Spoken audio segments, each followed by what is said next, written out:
Guys, do you see what I see? It's so blinding. I can't see it. Yeah, what is that? I don't know. Does anyone have a pair of sunglasses? Here you go. Woo! Tell us what you see. Tell us what you see. Don't hold back on us. What is it? Guys, I see the brighter side. The Brighter Side, a show that shows the brighter side of the world, sharing inspirational stories to uplift people's spirits and hearts, putting the light on others who are brightening up the world. Positive is our motto, and we shine it proudly.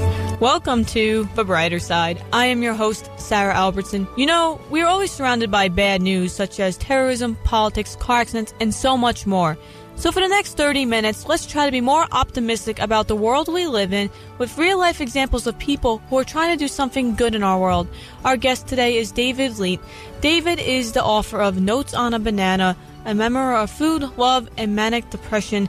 David joins us here today to discuss his book and to discuss his amazing journey. David, welcome to the show. Thank you, Sarah. So, David, why don't you start off by telling us a little bit about your book? Sure. It's called Notes on a Banana, a memoir of food, love, and manic depression, and it does weave those three things in there. Food, going all the way back from my childhood. I'm the child of Portuguese immigrants and how it goes through my life. The love part is about me having to struggle with my identity, my sexual identity, and eventually coming out as gay. And, of course, manic depression speaks for itself, struggling with manic depression from when I was beginning at 11 years old, having problems, all the way through when I was diagnosed at 36, 25 years later, and then from 36 until now, 20 more years later, dealing with and managing my illness. But despite all of that, it is actually a very funny book. So what made you want to share it with others? Was the big thing for me was I was about to write a book on, it was going to be a collection of funny food essays, which I'm known for. I've written for a lot of magazines. I was going to collect them from Bon Appetit and a lot of online sources and other publications that I'd written for. But I really wanted to share this notion that I was manic depressive, and my partner said, no, I think that's a mistake. I think you're going to lose. This would be from my blog online, Leite's Culinaria. And he said, I think you're going to lose readers. And some colleagues said, I think you're going to lose readers. And I thought, okay, I listened to them, and I didn't do it. So 2 years later, I decided I'm going to pull the trigger, and I'm going to do this. And it was called Bipolar Disorder and Julia Child, My Therapist. And it talked about how when I was a child, I would watch Julia Child on TV, the repeats, and I had a relief from this sort of hamster wheel of really punitive thoughts in my head. And aside from setting aside all the congratulatory messages and comments that I got from people of it being brave to do and really courageous to do, I was getting people were writing and saying, I think my wife may have this, or my husband has this, he doesn't take his medication. But it was an email from a woman who said, I wish my son had read this before he killed himself. That made me realize that there is some importance in this, that I really need to tell my story. People know that I deal with food. People know that I have a relationship with my partner, Alan. They all know that. What they don't know, and the secret that I've kept, was I was manic depressive. And I realized if I could do anything, if my writing in any way could help save another human being, then I had a job to do, and that was my duty. And that's really what gave me the ballast to go ahead and write the book. You said you weren't diagnosed until your mid-30s. So how and when, were you diagnosed? Was there, a specific day? Was there, a turning point? Was there, a moment that made you realize that I have something going on and I need to get help?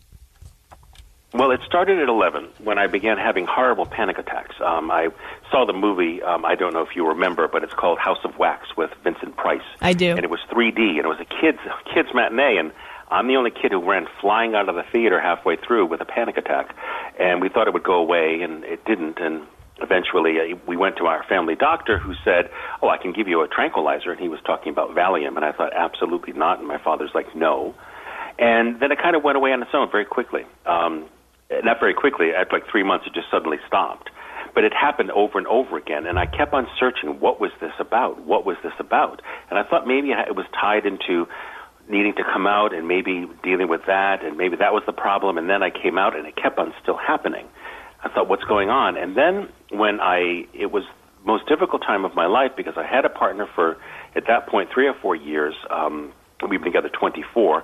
And I had an apartment, I had a house in the country, I had a great career, I was going to school at night for another career, and it happened again. And I had so much to lose. So I was at a loss of what was going on. My therapist was at a loss, and I read a book by Kay Redfield Jamison called An Unquiet Mind. She is a doctor at Johns Hopkins University. She's a psychiatrist, and she herself has bipolar disorder, but bipolar 1, which is the more severe form. And I realized this described me better than anything that I'd ever read. And I went and I got evaluated. I fought my therapist about it, but I went and got evaluated, and I was diagnosed with bipolar 2, the milder form. And so it was when I realized I just couldn't take this anymore. It had happened to me so many times, but unlike in the past, I had so much to lose that I knew that I had to do something, but I didn't know what that something was, because you have to remember, this was 1986. The internet wasn't really the internet. I just couldn't put my computer on and search symptoms and suddenly realize, oh, I could be bipolar, like you can do now.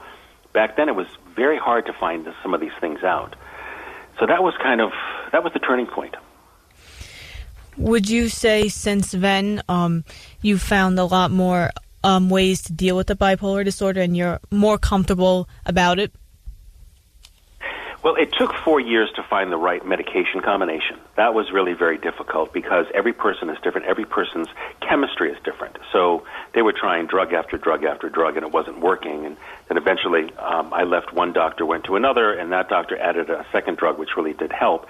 So that got me chemically stabilized. But then you have to deal with the fact that for, at that point, 40 years of my life, I had lived with this disorder and the disruption of the disorder.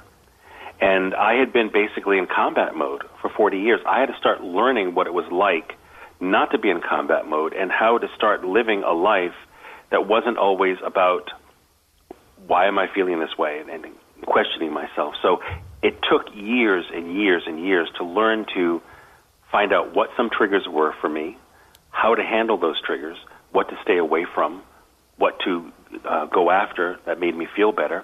And I'm still doing it. It's 20 years later, and I'm still refining how to manage my illness, my particular constellation of symptoms that makes up my illness.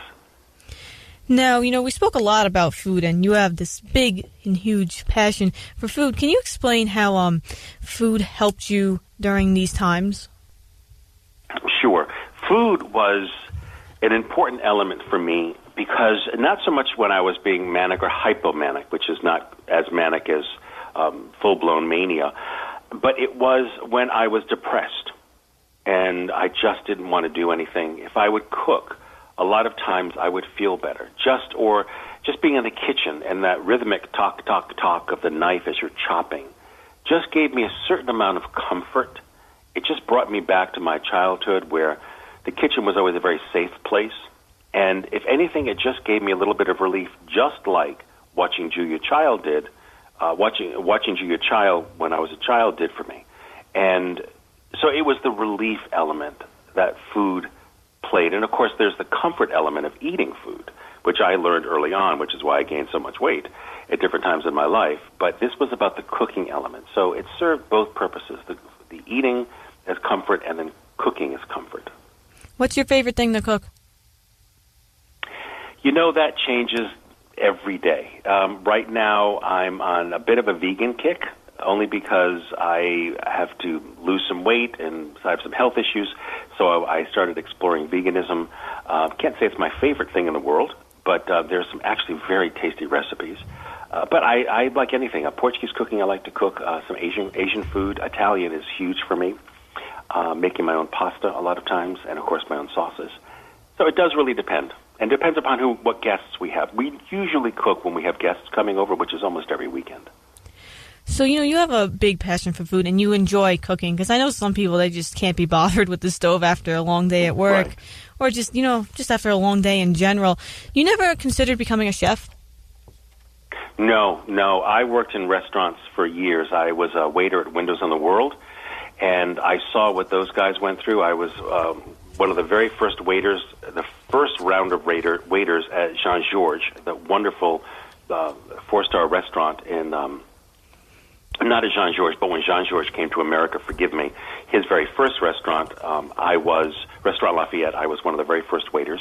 And I saw what these guys went through, and I thought, you know what, they're not paid enough, and they stand on their feet all day long, and it's grueling work. And so I thought writing about food is far more intriguing to me. I get to sit down, I get to eat it. I don't have to do the preparation of it. So for people, I love to cook, home cooking. So that's kind of where I went. Being a chef isn't in the cards for me. Let's talk about the title of the book, Notes on a Banana. Mm-hmm. That really caught my attention the minute I received your book. I was like, that's such a unique name, and it's just different. Why do you call it Notes on a Banana? Sure. There's a couple of reasons. One, my mom calls me Banana. That's one of her nicknames for me. She has nicknames for everyone, and she has like many for me, but that's my favorite. And it came from me tugging on her skirt when I was a toddler saying Peabot and Blanas, which was my way of saying peanut butter and banana sandwiches. So she got a kick out of that and called me Banana. But the Notes on a Banana comes from actually something she does, and she still does it to this day.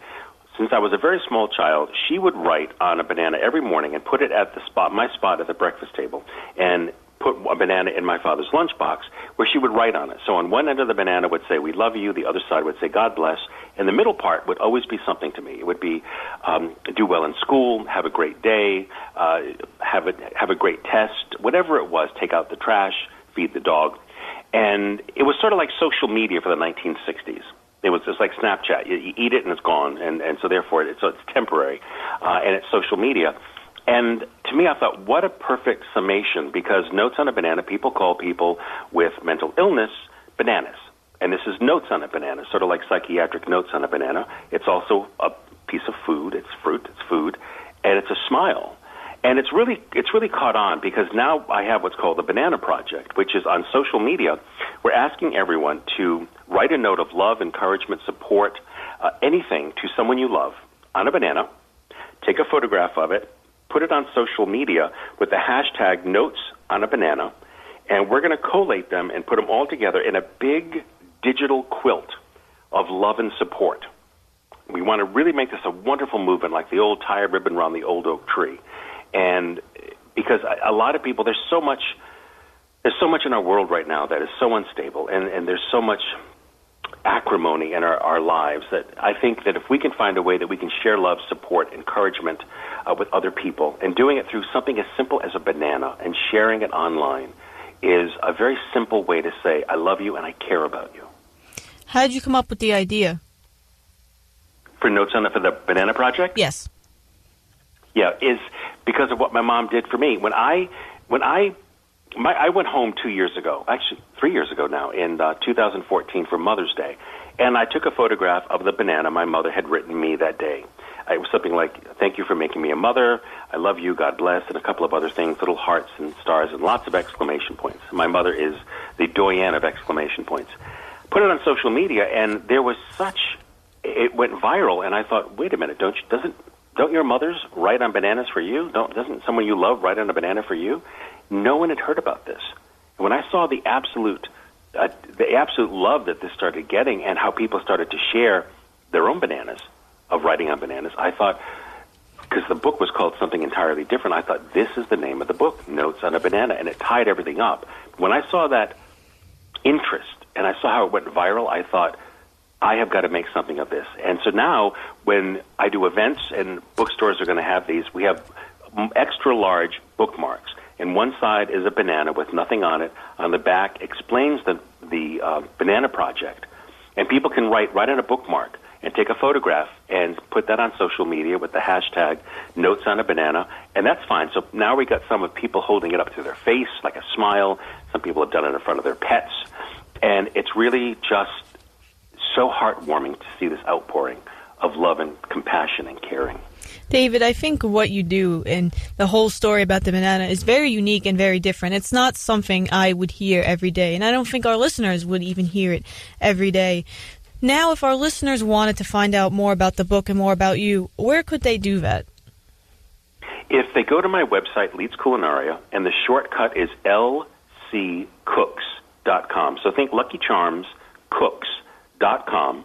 That'll take you to the website. There are thousands and thousands of recipes. We've been doing this since 1999. And they're all tested by 150 recipe testers, so they're all really great recipes. They're going to read a lot of my writing, a lot about the book, and they'll learn about the Banana Project. They want to get me on social media. On Facebook, on Twitter, I am at David Leite, David L-E